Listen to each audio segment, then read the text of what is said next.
My name is Samuel Whitaker. I am 76 years old, retired now, and I live in a quiet neighborhood just outside Savannah, Georgia, where the evenings are slow and the air smells like pine and salt from the river. I'm telling you this story today because I am old enough to understand something most people only learn too late. For 54 years, I was married to a woman I loved more than my own life.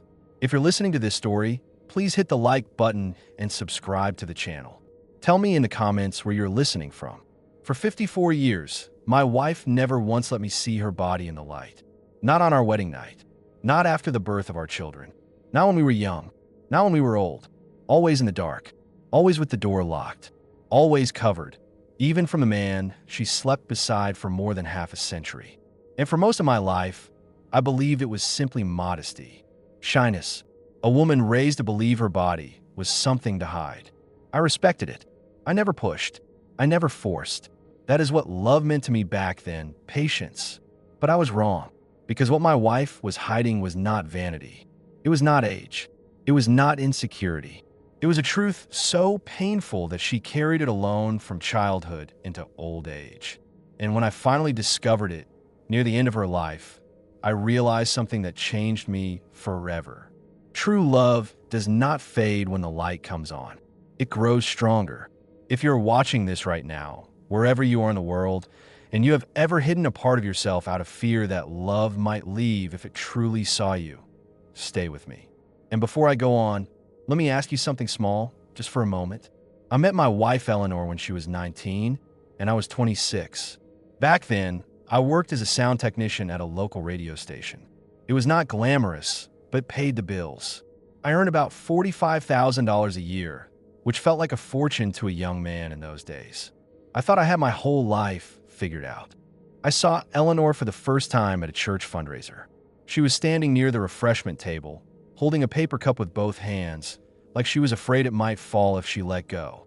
She was beautiful, yes, but that was not what caught my attention. It was the way she stood, slightly turned away from the room. The way she kept her arms crossed, even though it was warm. The way she smiled only when someone spoke directly to her. She was not shy in the way people often mean. She was guarded. I asked her to dance. She hesitated, glanced toward the floor, then nodded. Her hand trembled when I took it. We danced for exactly one song. After that, she thanked me politely and said she was tired. But I was already gone. I started finding reasons to attend every event she might be at. Church picnics, community dinners, holiday drives. Slowly, carefully, she began to open up. But one thing never changed. She always wore long sleeves, even in the Georgia heat, even when sweat gathered at her collarbone. And I never questioned it, because when you are young and in love, you think respect means not asking. We dated for a year, a proper courtship, porch conversations, holding hands, long talks about the future. I never saw her change clothes, never saw her in a towel, never saw so much as her shoulders bare. When I asked her to marry me, she did not say yes right away. She asked for time. 3 days passed, then 4, then a full week. When she finally said yes, she cried harder than I had ever seen anyone cry. I thought it was happiness. I did not know it was fear. I did not know she was standing at the edge of a lifetime decision, whether to trust love or hide forever. And on our wedding night, when she turned off every light in the room and asked me, in a trembling voice, to please let things be that way, I agreed without hesitation. I told her we had all the time in the world. I believed that. I did not know that darkness would follow us for more than half a century. Marriage settled into our lives the way morning light settles into a room, slowly, gently, without announcement. We bought a small house on the outskirts of town, a modest place with pale siding and a narrow porch. It cost just under $270,000, which felt enormous to me at the time. I paid the mortgage every month without fail, proud that I could give my wife a safe home. Eleanor made that house warm in a way I never quite knew how to describe. The kitchen always smelled like something baking. The floors were always clean. Fresh flowers appeared in jars she reused year after year. She hummed while she worked, softly, as if she didn't want to disturb the air. On the outside, we were the picture of a good young marriage. On the inside, there was one unspoken rule: darkness. Our intimacy was always at night, always after the lights were off, always with her nightgown buttoned high and her body carefully shielded. At first, I told myself it was normal. I had been raised to believe a woman's modesty was a virtue. My mother used to say, "A decent woman doesn't put herself on display." So when Eleanor asked me to respect her privacy, I believed I was doing the right thing by agreeing. Still, there were moments, small ones, when something felt off. The bathroom door was always locked. Not sometimes. Always. She would step inside, turn the lock, shower, dress completely, and only then come out. I never saw her wrapped in a towel. Never saw steam rising from her skin. Never heard the shower run unless the door was sealed shut. Once, early in our marriage, I knocked because I had forgotten my watch inside. "Just a moment," she called out quickly. I waited. A minute passed, then 2, then 5. When she finally opened the door, she stood fully dressed, hair dry, eyes wide. I laughed it off. I didn't realize I needed an appointment. I joked. She smiled, but it was tight, controlled. "I just startled easily," she said. I accepted that answer. Love, I thought, meant trusting the explanation you're given. When she became pregnant with our first child, I believed everything would change. Pregnancy brings vulnerability. Doctor's visits, needing help. I assumed that at some point, she would let her guard down. She didn't. She went to appointments alone. She changed clothes behind closed doors. She slept in loose nightgowns, even in the summer. When our son was born, she was radiant, a natural mother, gentle, attentive. She loved him fiercely from the moment she held him. But even then, she kept herself covered. She would nurse with a blanket pulled high. She would turn away when changing. She would flinch if I entered a room unexpectedly. 2 more children followed over the years. A daughter, then another son. Our family grew, and with it, my gratitude. I love my children. I love my wife. I love the life we built together. And slowly, quietly, I stopped asking questions. Years passed. 5 turned into 10. 10 into 20. 20 into 30. By the time we had been married for 3 decades, the darkness was no longer strange. It was simply the way things were. But sometimes, late at night, I would wake up and look at Eleanor sleeping beside me. She always slept covered up to her chin, even when the heat was heavy and the windows were open. And I would wonder, not with suspicion, not with anger, but with a quiet ache. What is she so afraid of? What does she think I cannot see? I never imagined the answer had nothing to do with me, and everything to do with a little girl who had learned, far too young, that pain could live on the skin forever. By the time our children were grown, I had learned something important about long marriages. You stop noticing the small things until one day you can't ignore them anymore. Eleanor and I moved to a larger home when the kids were teenagers. A place with a yard big enough for birthday parties and weekend cookouts. The house cost a little over $400,000, more money than I ever imagined spending, but by then my career had grown. I was managing technical operations at the station, earning close to $80,000 a year. And for the first time in my life, I felt stable. From the outside, we looked successful, comfortable, happy. Inside the house, though, the same rules applied. The bathroom remained locked. Bedroom lights went off before clothes came off. Doors were shut, curtains drawn. The children noticed before I did. "Why does Mom always wear sweaters?" my daughter asked one summer afternoon when the heat was thick enough to press against your skin. "She just gets cold easily," I replied without hesitation. It was the answer I had practiced for years. At the community pool, Eleanor sat fully dressed beneath an umbrella while the kids swam. She smiled, waved, cheered them on, but never joined. "I'll watch your towels," she said when they begged her. When relatives visited, she changed clothes behind closed doors. When the kids had friends over, she avoided situations that might require anything less than full coverage. Once, when our youngest son was about 12, he ran into our bedroom without knocking. Eleanor screamed. Not a startled cry, not a surprise sound, a scream filled with panic. The boy froze in the doorway, terrified. I rushed in, heart pounding, and ushered him out. "It's okay," Eleanor said afterward, voice shaking. "I just wasn't expecting anyone." But later that night, I lay awake staring at the ceiling. That was not the scream of modesty. That was fear. I tried, carefully, to talk to her about it once the children were older and the house grew quieter. We were sitting on the porch one evening, cicadas humming, the air warm but peaceful. "Ellie," I said softly, taking her hand, "we've been married a long time." She stiffened. "I know," she said. "I don't want to upset you." I continued. "But don't you think it's strange that after all these years, you still won't let me see you?" She pulled her hand away. "This again," she said quietly. "I'm not accusing you," I said quickly. "I just want to understand." She crossed her arms, as if bracing herself. "I'm not ashamed of you," she said. "I'm ashamed of me." The answer felt rehearsed. "I've had children," she went on. "My body changed. I don't want you remembering me that way." I wanted to argue. I wanted to tell her I didn't care about stretch marks or age or time. But something in her expression told me not to push. So I let it go.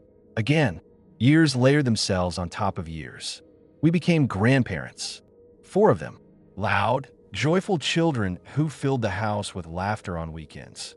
Eleanor baked for them, read to them, loved them deeply. And still, the door stayed locked. Even as her hair grayed, even as her body slowed, even as intimacy became less about passion and more about comfort. By then, I had learned how to live with unanswered questions. What I did not know was that time was running out, and that the truth had been waiting patiently just beyond the locked door all along. Getting old is not something that happens all at once. It arrives quietly, first in the joints, then in the memory, then in the small daily tasks you never thought twice about. For Eleanor, it began with forgetting where she left things. Her keys, her glasses, the kettle boiling on the stove. At first, we laughed it off. Everyone forgets now and then. I teased her gently, and she smiled, embarrassed but unconcerned. But the lapses grew heavier. She missed appointments. She repeated the same question minutes apart. She cooked dinner twice in one evening because she forgot she had already eaten. The children noticed, too. "Dad," my daughter said one afternoon, lowering her voice as if Eleanor might hear us from the other room. "Something isn't right with Mom." I knew she was right. I had known for a while. The doctor confirmed what I was afraid to hear. Early stage Alzheimer's. The word landed like a weight on my chest. The doctor spoke calmly, explaining treatments, timelines, possibilities. I nodded as if I understood. But all I could think was that the woman I had loved for more than half a century was already beginning to slip away from me. At home, Eleanor tried to pretend everything was fine. "I'm just tired," she said when she forgot things. "Everyone forgets," she insisted. But fatigue was not the problem. Soon, she needed reminders to take her medication. I set alarms. I left notes. I watched more closely. Through it all, one thing never changed. The bathroom remained her fortress. She still insisted on bathing alone, still locked the door, still rejected help, even when her hands shook and her balance faltered. One evening, I heard a crash inside the bathroom. A bottle falling, nothing more, but my heart leapt into my throat. "Eleanor," I called out. "Are you all right?" "I'm fine," she answered quickly. Too quickly. But when she came out, her arm was bruised, purple and swelling. "I bumped into the sink," she said. The lies were small, but they were there. The children urged me to step in. "She can't be alone in there anymore," my eldest said. "What if she falls?" I tried to talk to Eleanor on one of her clearer days. "You need to let me help you," I said gently. "I'm your husband." She looked at me with sudden fear. "If you see me," she whispered, "you'll hate me." The words froze me in place. "Hate you?" I said. "Ellie, how could I ever dash?" "Please," she interrupted. "Don't make me." So once again, I chose love as I understood it. I respected her boundary. I did not know I was also respecting a lifetime of terror, and that one day very soon, love would no longer be enough to keep the door closed. There are moments in life that divide everything into before and after. They do not announce themselves. They do not arrive with ceremony or warning. They slip into the day disguised as ordinary time, wearing the same light, the same sounds, the same habits you have trusted for years. Only later, sometimes much later, do you realize that the line has been crossed, that you are no longer standing on familiar ground. That morning began without significance. The sun came through the east-facing window the way it always had, pale and gentle, catching dust in its slow descent across the kitchen floor. The house smelled faintly of toast and lemon cleaner. The clock above the refrigerator ticked with its patient, unremarkable rhythm. Everything suggested continuity. Safety. Another day. Eleanor sat at the table with her hands wrapped around her teacup, the steam fogging her glasses. She stirred the tea absent-mindedly, the spoon clicking softly against the porcelain. Under her breath, barely audible, she hummed a tune, an old one. Something from before my time, before television jingles and radio charts. A melody she had carried with her from girlhood, though she could never remember where she'd learned it. For those few minutes, she was lucid, present, herself. Her shoulders were relaxed, her brow smooth. When she looked at me, there was recognition in her eyes, not the polite familiarity that had become more common in recent years, not the practiced smile of someone trying to hide confusion, but the easy knowing of a woman who had shared a life with me for more than half a century. I remember thinking how foolish this seems now, that perhaps today would be one of the good days. One of the days we could pretend the slow erosion hadn't been happening. That time wasn't stealing small pieces of her and hiding them where neither of us could reach. "I think I'll take a bath," she said suddenly. Her voice was steady, decisive. I looked up from the sink, my hands submerged in warm, soapy water, a plate held loosely between them. "Do you want me to stay nearby?" I asked, careful to keep my tone casual, neutral, as though I were asking whether she wanted more toast. She shook her head immediately, a familiar gesture. A flash of pride crossed her face, brief but unmistakable. "No," she said. "I can manage." I hesitated just for a moment. There are so many moments like that in retrospect. Small pauses, half-formed instincts, flickers of unease you brush aside because acknowledging them feels like betrayal of independence, of dignity, of the illusion that things are still as they were. "All right," I said finally. "I'll be right here." She smiled at me then. A real smile, the one that reached her eyes. She stood, pushing her chair back carefully, and walked down the hall with the measured steps she'd adopted in recent years, slow, deliberate, as though her body required negotiation now. I watched her go, listening to the soft shuffle of her slippers against the floor, the way her hand trailed briefly along the wall for balance. The bathroom door closed behind her. A moment later, I heard the lock click. The sound was so ordinary, so ingrained in the fabric of our life together, that it barely registered. Eleanor had always locked the bathroom door. Always. From the first apartment we shared to this house, from youth to old age, from health to frailty. Privacy, she had called it. Modesty, a habit I had learned not to question. I returned my attention to the sink. The water ran. The plate slipped from my hands, clinked against another dish, and I frowned, adjusting my grip. Outside, a car passed on the street. Somewhere in the distance, a dog barked once, then fell silent. The house breathed around me. Then I heard it, a sound that did not belong. It was not loud, not sharp. There was no crash, no shattering glass, no dramatic violence to it. It was dull, heavy, final in a way that defied volume. Not the sound of something falling, the sound of a body hitting tile. For a split second, my mind refused to name it, searched instead for a safer explanation. A dropped towel, a bumped cabinet, anything but what my chest already knew. "Eleanor," I called out, my voice already rising. No answer. The plate slipped from my hands then, not dramatically, but suddenly, as if my fingers had forgotten their purpose. It shattered in the sink, ceramic fragments skittering against metal. I didn't notice. I was already moving. "Eleanor," I shouted, the word tearing itself from my throat. Silence. I crossed the kitchen in 3 steps and entered the hallway, my heart pounding so loudly it seemed to fill my ears. I reached the bathroom door and grabbed the handle. It did not turn. Locked. "Ellie," I said, pressing my forehead briefly against the wood, trying to keep my voice steady. "Answer me. Did you fall?" Nothing. Then so faint I almost missed it, I heard a sound. A low moan. Weak. Broken. Pain-filled. She was alive. That knowledge hit me like a blow, followed immediately by another, sharper realization. She was hurt, and I could not reach her. For a moment, just one eye froze. 54 years of habit rose up inside me like a commandment. Do not intrude. Do not break the lock. Respect the boundary. Stay on your side of the door. I had waited outside that door through illnesses, through long baths, through arguments, through silences. I had waited without question because that was what love looked like to her. Trust, distance, permission. But fear has its own authority. It swept through me, obliterating everything else. I stepped back and threw my shoulder against the door. The impact reverberated up my arm and across my chest. The door rattled but held. I hit it again, harder this time, ignoring the sharp protest in my joints.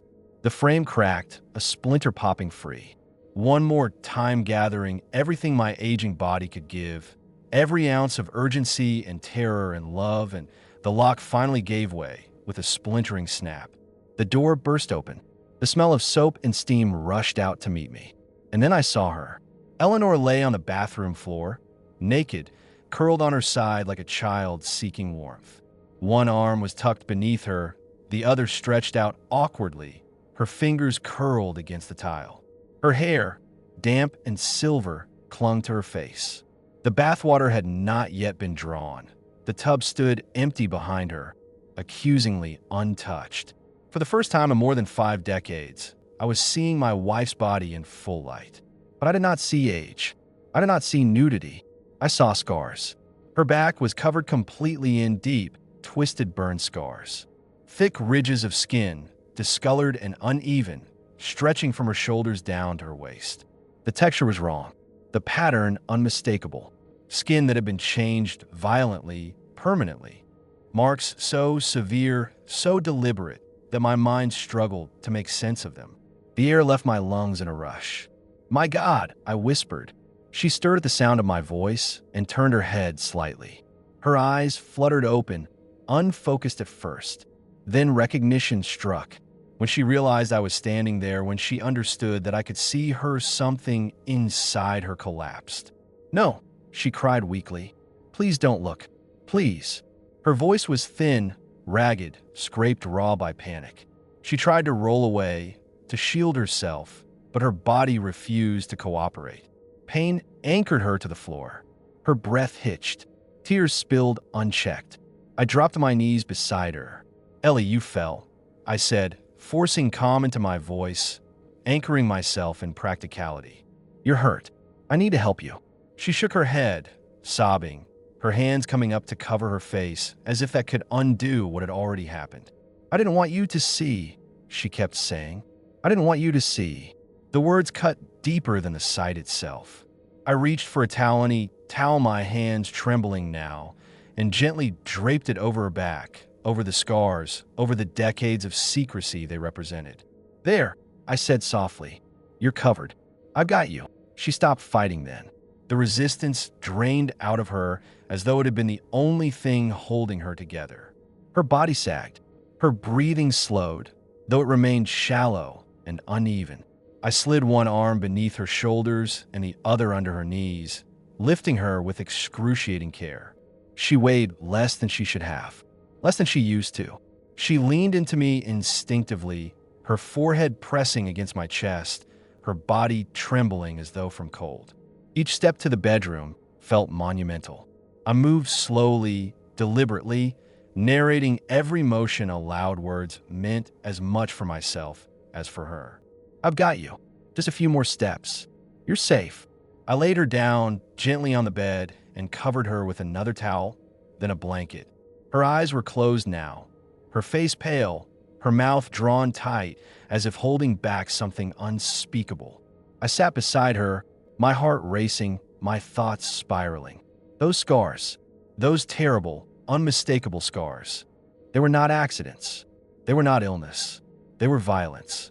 And in that moment, standing in the wreckage of a locked door and a lifetime of silence, understood something fundamental had shifted.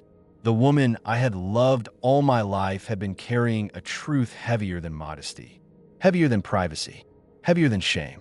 And now, at last, the door had been forced open. After I settled Eleanor onto the bed, I stood there for a long moment, unsure what to do with my hands, my body, my breath. The room looked the same as it always had, the quilt folded at the foot of the bed, the dresser with its small forest of pill bottles and hairbrushes, the framed photograph of us at the lake in the 70s, but something essential had shifted. The air felt heavier, as if the walls themselves had absorbed what I had just seen and were now bearing witness. I brought ice from the freezer and wrapped it in a towel, then returned to press it gently against the bruise forming along her hip. She flinched at the cold, but did not pull away. I offered her a glass of water. She lifted it with shaking hands, took one small sip, and set it aside on the nightstand, as though it weighed too much. Her breathing was shallow, her gaze fixed on the far wall, unblinking, as if she were watching something only she could see. For several minutes, neither of us spoke. The house was quiet in a way that felt unnatural, as though it had paused along with us. No ticking clock, no distant traffic. Even the refrigerator seemed to have fallen silent. I wondered, absurdly, if this was what the world sounded like just before something broke open.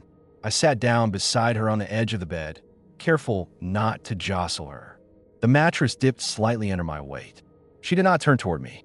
Her hand lay limp atop the blanket, fingers slightly curled. There were words pressing against my chest, words I had swallowed for decades without realizing it. Questions I had never thought to ask because some part of me had accepted her boundaries as fixed, immovable truths. Privacy, modesty, the dark. Now those words felt inadequate. Finn, Ellie, I said quietly.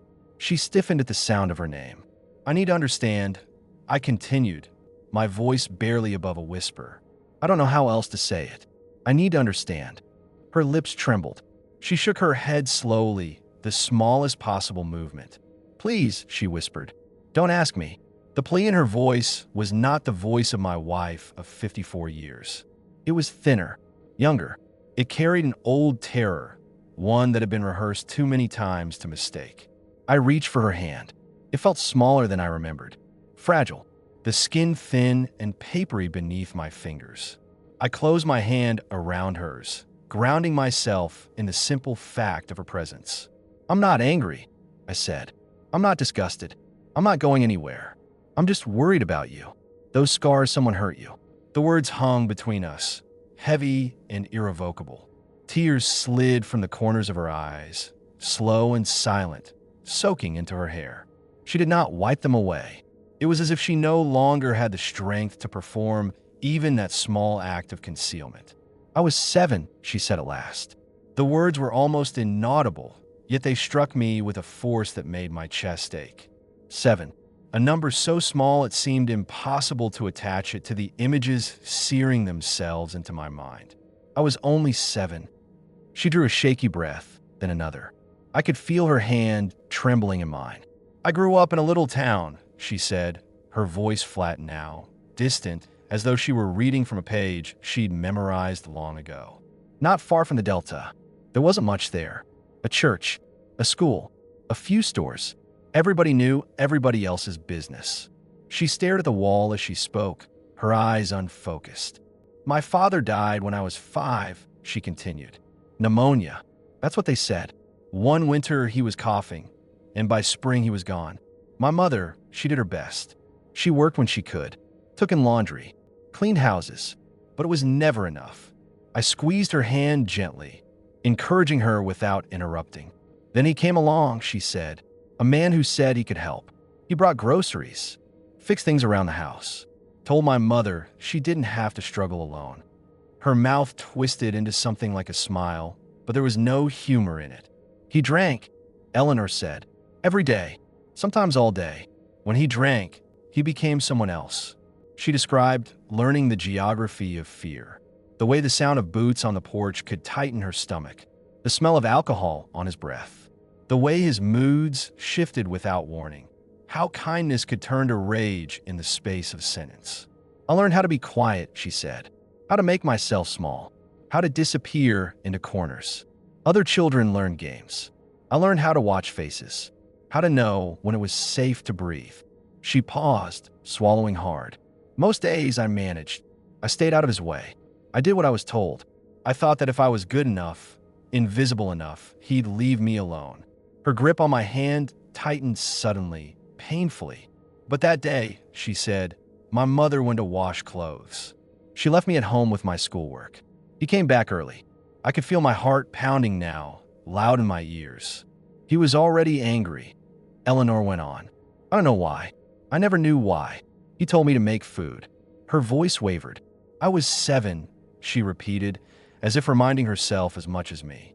I could barely reach the stove, but I tried. I made grits the way I'd seen my mother do it. I stirred and stirred, my hands shaking so badly I spilled some on the burner. She closed her eyes. I forgot the salt. The sentence landed with horrifying simplicity. He tasted it, she said. Then he threw the plate across the room. It shattered against the wall. He grabbed my arm so hard I thought it would break. I felt sick. My stomach clenched, my breath shallow. I wanted to tell her to stop, to spare herself, to spare me, but I knew, instinctively, that stopping now would be another kind of betrayal. There was a pot of water on the stove, she said after a moment. Boiling. He grabbed it. Her voice dropped to a whisper. He poured it on my back. The room seemed to tilt.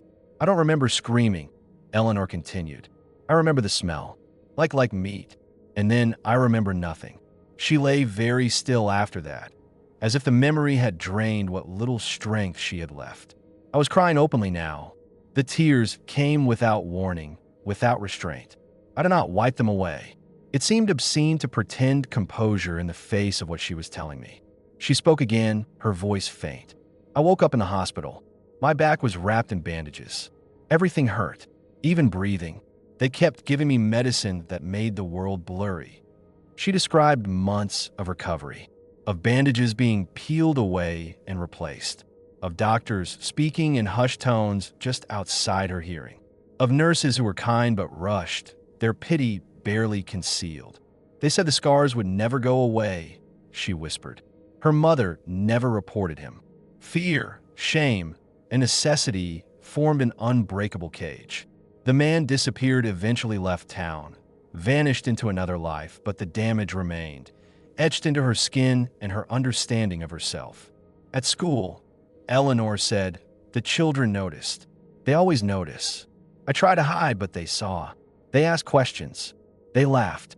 They whispered. She turned her head toward me then, finally, her eyes meeting mine. I grew up believing what they told me, she said, that I was ruined, that I was ugly, that no one could ever love me if they knew. The words tore through me.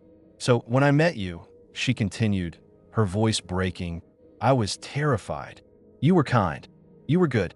And I knew if you saw me, you'd leave. She sobbed then, decades of fear and secrecy spilling out of her in great, shuddering breaths. I thought if I stayed in the dark, she cried, I could keep you. I could not speak. There were no words large enough to hold what I felt. All I could see was a little girl standing alone in a kitchen, burned and terrified, and the woman beside me, who had loved me faithfully for more than half a century without ever believing she deserved that love. I gathered her into my arms as gently as I could, careful of her injuries, and held her while she cried. I pressed my face in her hair and let my tears fall with hers. I'm here, I whispered again and again. I'm here. I'm not going anywhere. And for the first time, truly, she let herself believe it. When Eleanor finished speaking, the room felt unbearably small. Not because it had changed in any measurable way. The walls were still where they had always been. The window still led in the same late afternoon light, but because something immense had been released into the space between us. Something that had been held down for decades and had finally been allowed to rise. The air felt heavier, denser, as if every word she had spoken still hovered there, refusing to settle. It felt as though all the air had been used up by the truth.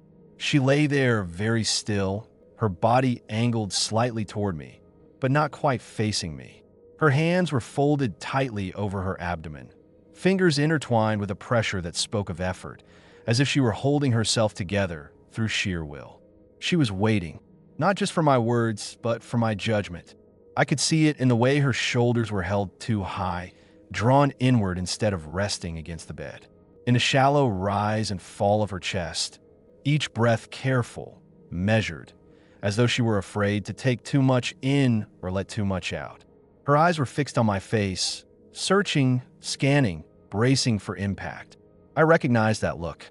It was the same look I'd seen on our wedding night, when she had sat on the edge of the bed with her back straight and her hands clenched in her lap, smiling too tightly, as if preparing herself for something she expected to endure rather than share.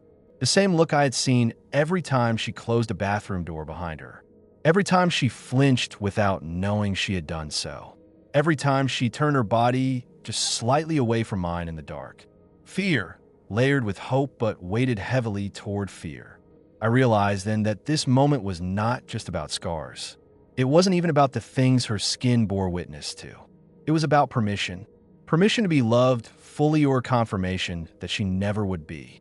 Permission to finally believe that what had been done to her did not define her worth. Or proof, in her mind, that the worst thing she had always feared was true. That if she were truly seen, she would be rejected. My chest tightened with the understanding of it. How long she had carried this. How carefully she had managed herself. How much of her life had been shaped around protecting me from the truth, from discomfort, from her own past at the cost of her peace. "Ellie," I said. My voice broke on her name, betraying me before I could steady it. The sound of it seemed to surprise both of us, raw and unguarded in the quiet room. "Look at me." She hesitated. I could see the moment play out behind her eyes, the calculation, the fear, the instinct to turn away and disappear. Her gaze flickered, dropped briefly to the blanket between us, then lifted again, inch by inch, until she was looking at me fully. Her eyes were wet, but not yet crying, shiny with held-back emotion, vulnerable in a way she rarely allowed herself to be. "Did you really think," I asked gently, carefully shaping each word, "that I would leave you over something an evil man did to you when you were a child?" The question hung there between us. She didn't answer. She couldn't. Her lips parted slightly, then pressed together again. Her throat worked as she swallowed, but no sound came out. Her eyes filled further, and she blinked once, hard, as if trying to push the feeling back down where it had lived for so long. I kept talking not because I needed to fill the silence, but because I needed her to hear me. Needed her to know that this was not something she had to face alone anymore. "I have loved you for 54 years, I continued, my voice steadier now, strengthened by the truth of it. "Not because of your skin, not because of how you look in the light." I watched her closely as I spoke, watching each word land. "I loved you because you were kind when the world was cruel, because you turned pain into love again and again, even when you had every reason not to, because you raised our children with patience and gentleness, even on the days when you were tired beyond words, because you stood beside me when life was hard, when things didn't turn out the way we planned, when there was no one else to lean on." My throat tightened again, but I didn't stop. I reached out and took her face in my hands. I did it slowly, giving her time to pull away if she needed to. But she didn't. Her skin was warm beneath my palms, familiar in a way that felt deeper now, as if I were touching not just her face but the lifetime we had shared. I held her carefully, reverently, as though this moment were sacred. "Those scars don't make you broken," I said. "They make you strong." Her lips trembled. The control she had been holding onto began to slip, just slightly, like a crack forming in a wall that had stood for too long. "I thought you'd be disgusted," she whispered. The word landed like a blow to my chest. I shook my head immediately, firmly, needing her to see the truth in my expression as much as hear it in my voice. "What I felt when I saw them," I said slowly, "was heartbreak not for me, but for the little girl who carried that alone." Her breath hitched. "And pride," I added, "because she survived." That was when she broke. Not the quiet crying she had done for years, the kind that stayed contained, polite, hidden. Not the tears she wiped away quickly in bathrooms or turned away from in bed. This was different. These were deep, shaking sobs that seemed to come from somewhere far older than our marriage. From a place buried beneath decades of silence, beneath layers of endurance and denial and fear. From a place that had waited a lifetime to be heard. Her body curled inward as the sound tore out of her, raw and unfiltered. Her shoulders shook violently, and she clutched at my shirt as though she needed something solid to anchor herself to. I held her. I held her as she cried. I held her while 54 years of fear poured out of her body. It felt endless, the way grief often does when it is finally given space. Each sob seemed to carry more than just a moment. It carried memories, nights, years. Carried the weight of everything she had never said. Over and over, she said the same things, her words breaking apart as they came. I was so afraid. I didn't want to lose you. I thought I was unlovable. Each confession felt like a wound she was finally allowing to be seen. And over, I answered the same way. You were wrong. You were loved. You always were. I didn't rush her. I didn't try to quiet her. I simply stayed, my arms around her, my presence steady, as she let it all move through her at last. Where her tears finally slowed, they did not stop all at once. They softened, became quieter, more sporadic. Her breathing evened out gradually, though it still shook with the aftermath. She looked at me then with exhaustion and something else. Relief, the kind that settles into the bones. Like someone who had been holding their breath for an entire lifetime and had finally exhaled. You don't see a monster? She asked quietly. There was no accusation in her voice now, only uncertainty. A final, fragile question. I smiled through my tears. I see a warrior, I said. Those are not scars of shame. They are proof that you lived through hell and still build a life full of love. That takes strength most people never have. She held my gaze, and for the first time since I had known her, Eleanor did not turn away. She did not hide. She let me see her fully, not just her body, but her truth. And in that moment, the darkness that had followed us for more than half a century finally lost its power. After that day, something inside Eleanor changed. It did not announce itself loudly. There was no moment that could be pointed to, no visible threshold crossed. If someone had been watching closely, they might have missed it entirely. The change did not show itself in her posture right away, nor in her voice, nor even in her expression. It lived somewhere quieter than that, somewhere beneath the habits she had learned so well over a lifetime. But I felt it. I felt it in the air between us, in the way silence no longer pressed down on the room with the same weight. I felt it in the way she lay beside me, not stiff, not braced, but resting. As if some internal vigilance had finally stood down after decades of constant watch. The illness did not stop. Her body did not receive mercy simply because her spirit had finally exhaled. Time continued to move forward with its familiar indifference. Mornings still came whether she was ready for them or not.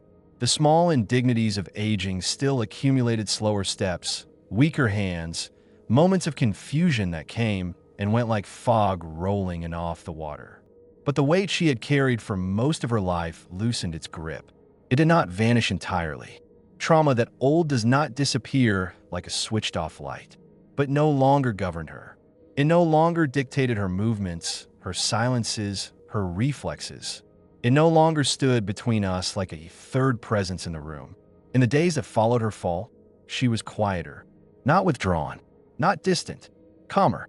There is a difference between silence born of fear and silence born of peace, and I had lived long enough beside her to know it. This quiet was not brittle. It did not feel like something that might shatter if touched. It was soft, settled, almost contemplative, as though she were finally living inside herself instead of guarding against herself. When I helped her dress, I noticed it first in her shoulders. For years longer than I could remember, there had always been that brief tightening. The momentary hitch in her breath as sleeves passed over skin. The barely perceptible recoil that happened even when she knew exactly what was coming, even when the touch was gentle, even when the hands were mine. It had become so familiar that I scarcely noticed it anymore until it was gone. Now, when I lifted her arm to guide it through fabric, her body followed without resistance. No flinch, no brace, no unconscious preparation for pain that was no longer there, but had once been unavoidable. It struck me then how long she had lived in anticipation of harm, how much energy that must have taken. When I helped her bathe, the change revealed itself, more slowly. At first, she still turned her face away, just as she always had. Her eyes would fix on some invisible point on the wall, her jaw set in quiet endurance. It wasn't fear anymore, not fully, but habit. Muscle memory, the body remembering what the mind had finally begun to release. I did not rush her. I never had. I watched her carefully, methodically, the way I always did. My hands steady, my movements unhurried.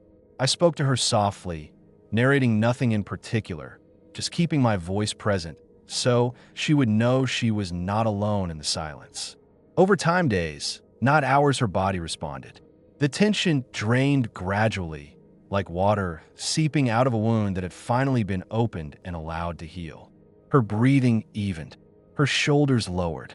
Eventually, she no longer turned her face away at all. One afternoon, as I brushed her hair, she spoke. The room was quiet except for the soft scrape of bristles through thinning strands. Sunlight filtered in through the window, catching on dust motes that drifted lazily in the air. The ordinary beauty of the moment struck me, the kind you only notice when you're no longer rushing past it. "I don't feel like I have to hide anymore," she said. Her voice was gentle, almost curious, as if she were discovering this truth even as she spoke it. I froze, not dramatically, just enough that the brush stilled in my hand, caught halfway through a stroke. I did not trust myself to speak right away. The words were too important to rush past. She did not turn to look at me. She did not need reassurance or affirmation. She was not seeking approval. She was simply stating a fact about her own inner world, a world that had been closed to almost everyone, including herself. I resumed brushing her hair slowly, carefully, letting the rhythm ground both of us. Those words stayed with me. They followed me long after the brush was set down, long after she had drifted into a light sleep in her chair. They echoed through the house in the hours that followed, threading themselves through the ordinary sounds of life, the hum of the refrigerator, the tick of the clock, the distant bark of a neighbor's dog. They settled deep inside me. I knew then that I needed to tell our children. Not because Eleanor asked me to. She never did. She had carried this alone for too long to suddenly begin asking others to carry it for her. But I understood something she perhaps did not yet fully articulate. That what had finally freed her was not just confession, but witness. Her story deserved witnesses. The truth of her life deserved to be held by more than just the two of us. It deserved to be known by those who had been shaped by her love, by those who had benefited unknowingly from the strength it took her to survive. I waited for the right moment. I did not rush it. When I gathered them one evening in the living room, Eleanor was asleep in the bedroom. Her breathing was slow and steady, the way it had been lately untroubled. I stood in the doorway for a moment before leaving her, watching the gentle rise and fall of her chest, memorizing it. There was a tenderness to her sleep now that had not always been there, as though rest no longer required vigilance. The living room felt different with all of them in it again. They sat where they had sat 1,000 times before, but their bodies carried the tension of adulthood, now this stiffness of people who know that family gatherings are often preludes to bad news. Their faces were alert, guarded, bracing. "I need to tell you something about your mother," I said. The effect was immediate. Shoulders tightened, spine straightened. I sharpened. Years of hospital rooms and careful phone calls had trained them well. "It's not about the disease," I added quickly. "It's about her life." That gave them pause. They exchanged glances, searching one another's faces for clues. I could see their minds racing, trying to place what kind of truth might be coming that did not involve diagnoses or timelines. I took a breath, and then I told them. I told them slowly, not because I was uncertain of what to say, but because every word carried weight, and I did not want a single one to land carelessly. This was not a story meant to be rushed. It had waited too long for that. I told them about the stepfather first. I did not soften that word with explanations or qualifiers. I did not dress it up as a complicated man or a difficult situation. I called him what he was, because Eleanor had lived her entire life absorbing the consequences of someone else's cruelty while protecting the comfort of others. I told them about the boiling water. I did not linger on the details, but I did not spare them either. I described it plainly, the way Eleanor had described it to me, without embellishment, without drama, as though it were simply something that had happened rather than something that should never have been allowed to happen at all. I told them about the scars, about how they covered more than her back, about how they shaped the way she moved through the world, the way she dressed, the way she learned to take up as little space as possible, about how she had learned, far too young, that survival often meant silence. I told them about the fear, not the loud kind, not the kind that announces itself with panic or tears, but the quiet, persistent fear that embeds itself into a person's bones. The fear that follows you into marriage, into motherhood, into old age. The fear that convinces you that love is conditional and that safety is temporary. I told them how she had carried that fear into our marriage, how she had never believed fully that she could be loved if she were truly known, how she had guarded herself not because she did not trust me, but because she did not trust that love could survive the truth. I watched their faces as I spoke. My daughter's eyes filled almost immediately. Tears gathered and spilled without her making any effort to stop them. Her hands were clasped tightly in her lap, knuckles white, as though she were holding herself in place. My eldest son stared straight ahead at first, his jaw set, his expression unreadable.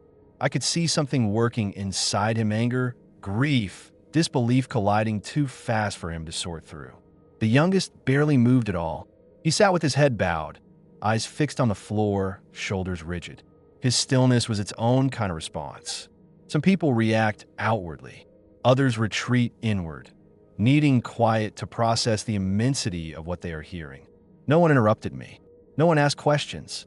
The truth settled over the room like a heavy blanket, muffling sound, pressing down on all of us. When I finally finished speaking, the silence that followed was absolute. It was my eldest son who broke it first.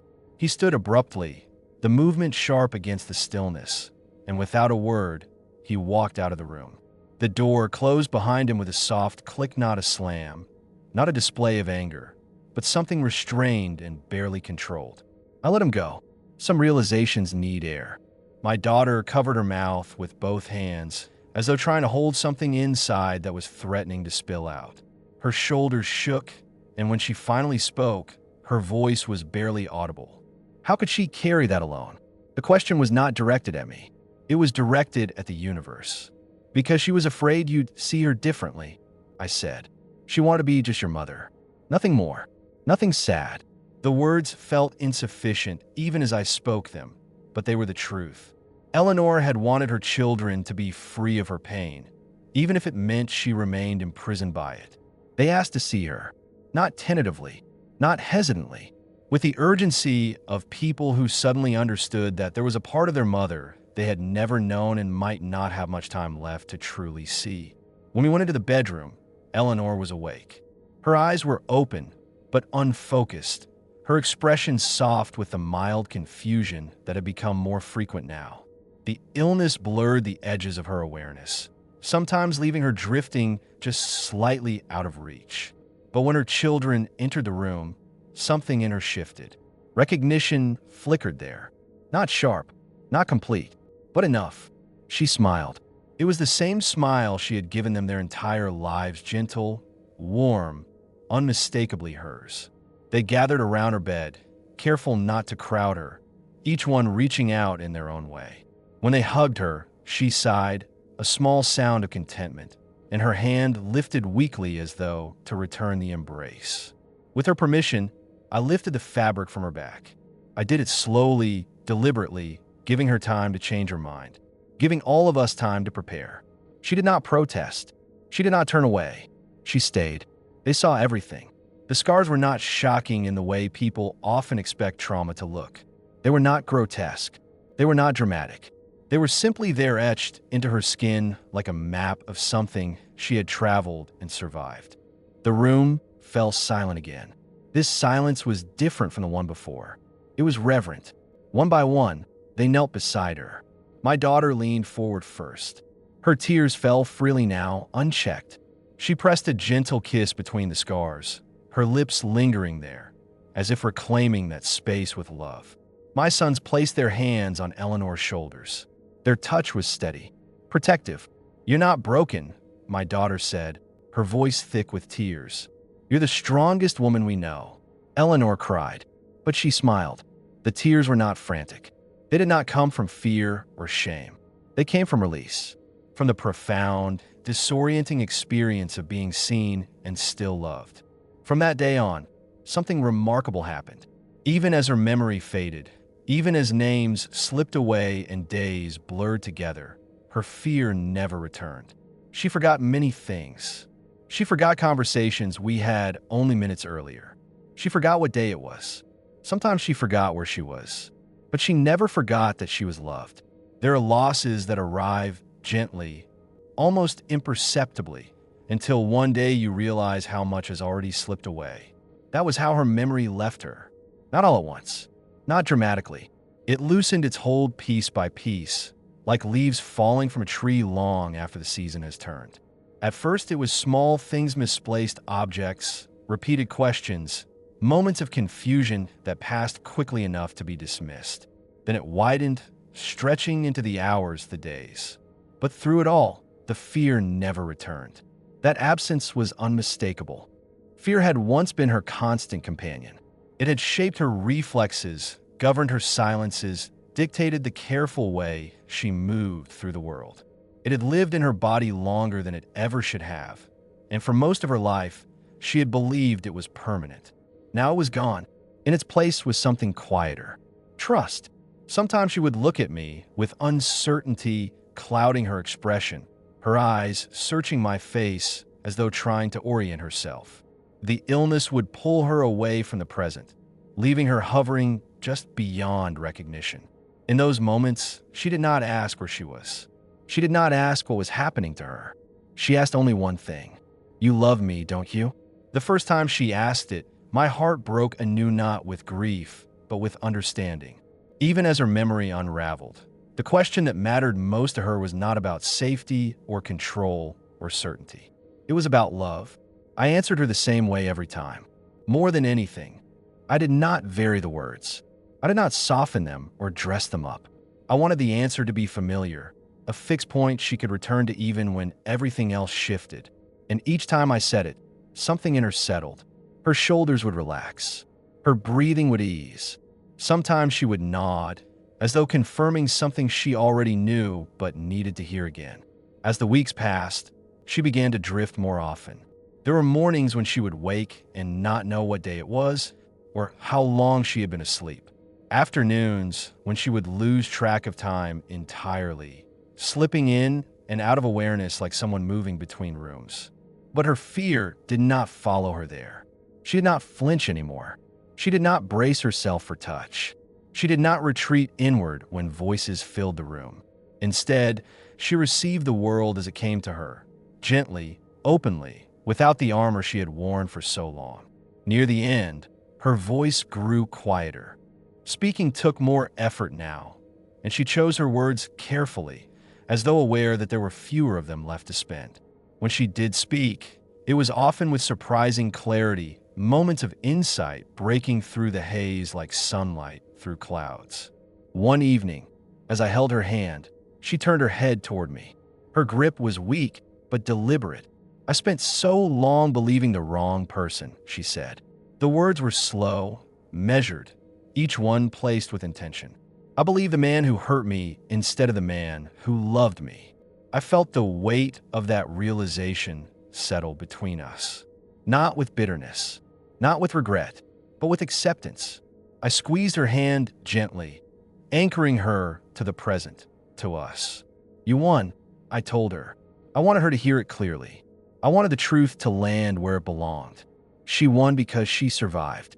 She won because she built a life filled with kindness despite the cruelty she endured. She won because she allowed herself at the very end to be fully seen and fully loved. She passed away quietly not long after. There was no struggle, no fear. She was surrounded by family, held in the warmth of the people she had protected and nurtured her entire life. Her breathing slowed, then softened, then simply stopped, as gently as a candle going out when the room has grown still. In the days that followed, I found myself thinking not of the darkness that had shaped so much of her life, but of the courage it had taken her to survive it.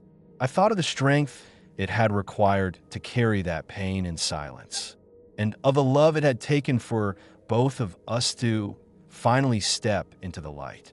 When I think of Eleanor now, that is what I remember.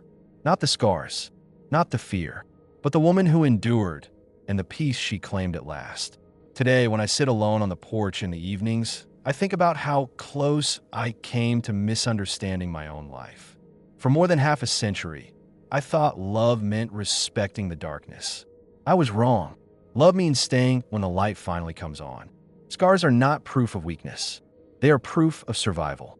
My wife believed for most of her life that she was defined by what was done to her. I know now she was defined by what she overcame. And if there is one thing I hope you take from my story, it is this. The right love does not disappear when it sees your scars. It kneels before them.